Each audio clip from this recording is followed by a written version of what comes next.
এটা থানা চুয়ারাটা নয়। এই সে জ্ঞান কি তোর কাছ থেকে নিতে হবে? ধর সারাকে ধর। এই ওয়ারিও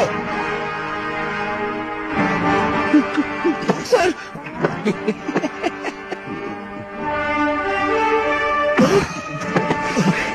ফাইল ক্যাবিনেটটা খালি কেন? এই ওয়ান্টেড বোর্ডটা খালি কেন? এখানকার কোনো লোক থানায় আসে না, কেউ কোনো কেসও করে না। ক্রিমিনালদেরকে ধরার জন্য সরকার আমাদেরকে দায়িত্ব দিয়েছে। জানি স্যার, কি বলবো স্যার, এখানকার স্বঘোষিত রাজার নাম তিজোরি, অসম্ভব ক্ষমতাবান আর প্রচুর শক্তিশালী লোক স্যার। অফিসেও আসার সময় রাস্তায় একটা মদের ভাটিখানা দেখলাম। ওদেরকে বলে দেবেন যে কালকে বেলা 12টার মধ্যে এটাকে খালি করে দিতে। কাল ঠিক দুপুর 12টার মধ্যে।